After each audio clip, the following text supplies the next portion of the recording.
دنیا اس سے پہلے جدید قومی ریاست سے واقف نہیں تھی. یہ تو بلکہ ابھی دنیا میں پیدا ہو رہی ہے. بہت جگہوں پر یہ اپنی پیدائش کا عمل مکمل کر چکی ہے اور بعض جگہوں پر ابھی عبوری دور سے گزر رہی ہے. تو ماڈرن نیشنل اسٹیٹ سے قدیم لوگ واقف ہی نہیں تھے.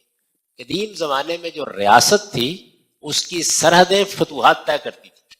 یعنی ایک فاتح اٹھتا تھا, وہ ایک ملک کی سرحدیں آج ہندوستان تک ہے, کل کابل تک وسیع ہو گئی, پرسوں امریکہ تک چلی گئی. آپ کے علم میں ہے کہ ابھی زیادہ عرصہ نہیں گزرا برطانیہ عظمیٰ کی سلطنت پوری دنیا میں قائم تھی. یعنی سورج کہا جاتا ہے کہ غروب نہیں ہوتا تھا. تو اس وقت یہ قومی ریاست کا تصور نہیں تھا. قومی ریاست اب وجود میں آئی ہے. قومی ریاست کی دو بنیادیں ہیں. ایک یہ کہ اس کے حدود فاتحین طے نہیں کرتے, بین الاقوامی قانون اور معاہدات طے کرتے ہیں. مثلا جب پاکستان بنا تو پاکستان کی جو ٹیریٹری ہے اس کو ہم نے فتح نہیں کیا, بلکہ برطانیہ عظمیٰ نے ایک معاہدے کے تحت پاکستان کی سرحدیں متعین کر دی.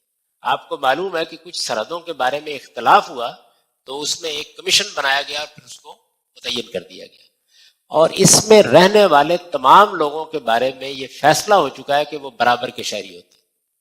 یعنی اس میں شہریوں کا تعلق حاکم اور محکوم کا نہیں ہوتا, وہ برابر کے شہری ہیں. برابر کے شہری مسلمان بھی ہیں, برابر کے شہری ہندو بھی ہیں, برابر کے شہری بدھ مت بھی ہیں, برابر کے شہری مسیحی بھی ہیں. یعنی خواہ وہ 4 ہیں یا 5 ہیں, بالکل برابر کی حیثیت رکھتے ہیں. نیشنل اسٹیٹ یعنی جو حاکم اور محکوم پر مبنی ریاستیں تھیں وہ دنیا سے اب ختم ہوتی جا رہی ہیں.